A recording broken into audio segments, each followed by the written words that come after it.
So, good evening, good evening, good evening. Bangon, bangon, bangon na makiguhar sa gabi ina. This is me, Michelle, and welcome to my YouTube channel. So, for today's video, ipapakita ko sa inyo paano ako mag-prepare ng natto.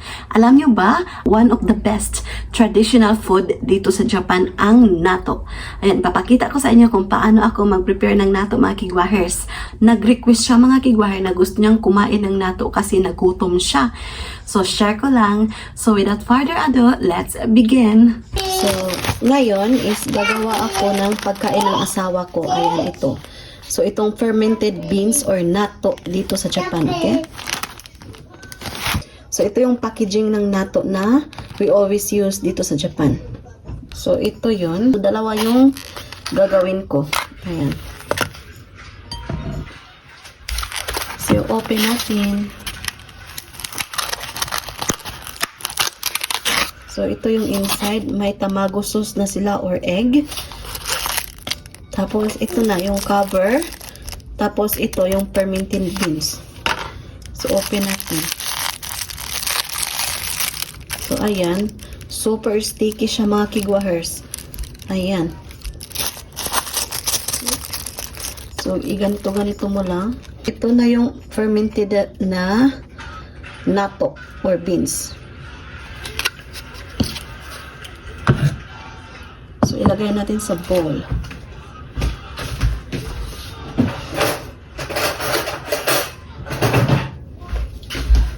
So, ito yung snack ng asawa ko. Snack kasi nagutom siya. So, gagawa ako nito para hindi siya magutom. Paborito to ng asawa ko, mga kigwa.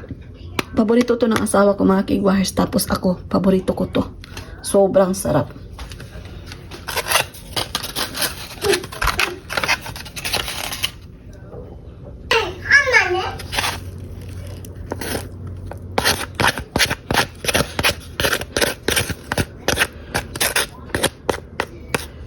So, some people is ayaw nila nito kasi yung baho, mga kigwahers.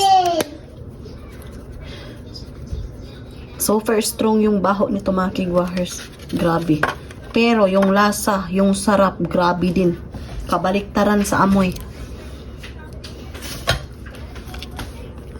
So, ilagay na natin yung sauce.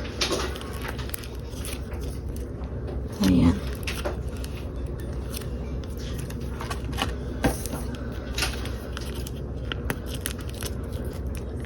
Ayan, dalawa kasi dalawa yung ginamit ko.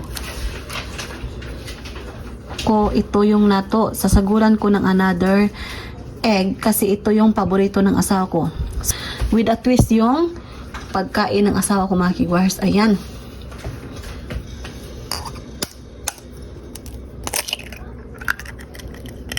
So, isang itlog. So, yung video natin is paano ako gumawa ng pagkain ng asawa ko. Charot.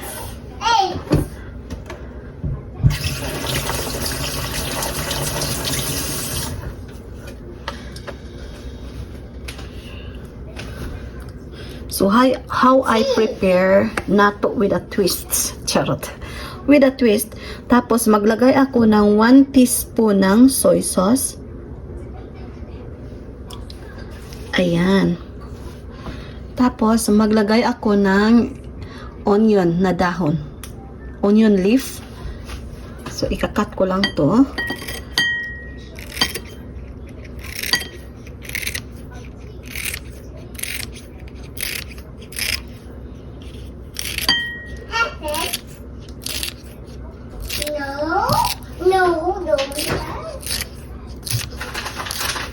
So, itong video na to is natto with a twist. Ayan. Napakasimple. So now, let's mix it.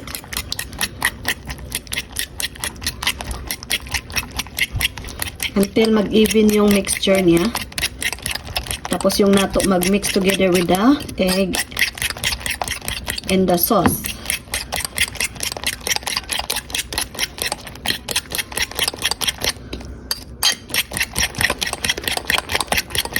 So, ito yung style na ginagawa ko sa natto, mga kigwars, kasi ito yung paborito ng asawa ko. Ginaganito ko every time magnanato siya. magre-request siya sa akin na pwede ba gawin mo naman yung nato style mo. Ayan. So, ayan, nagbula-bula na siya. So, ayan. So, ngayon, maglagay na tayo ng 1 bowl ng rice. Ayan. So, imimix ko dito.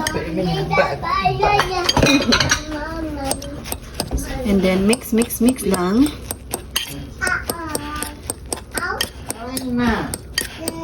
Super healthy and delicious to mga kigwahers. Very simple and easy to prepare and very healthy. Ayan. Try nyo to. Pero I think walang nato sa atin sa Pinas, no? Pero sobrang sarap nito. So, ayan. Na-mix ko na. So, ito na yung pagkain ng asawa ko. O, diba? Sobrang healthy. Ayan. So, ayan lang. So, ngayon is gagawa ako ng miso soup. Ayan. So, ito yung gagamitin ko na miso soup. Wakame. And this is miso.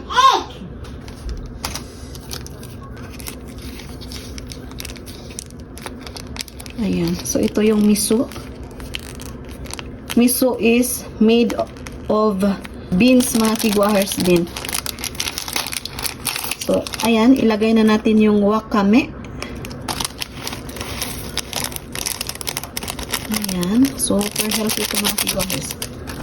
So, now, let's add 100 or 150 ml na water. So, ayan.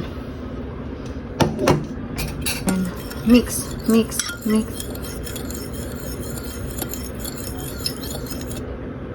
So, ayan. Ito na yung miso soup ng asawa ko. So, ayan. Ito na. Hi, dozo, honey. Ang asawa ko lang ang kumakain kasi busog ako.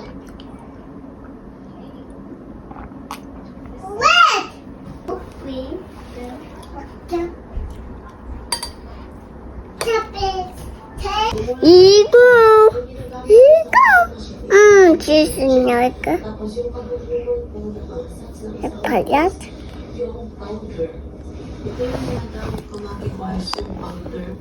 Happy. Kill all us. W-X. Y-A-C. No more.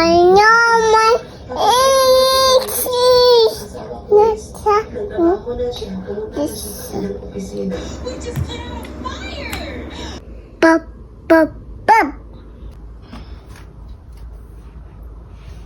Sarah-chan, korinani? Pig. Red pig.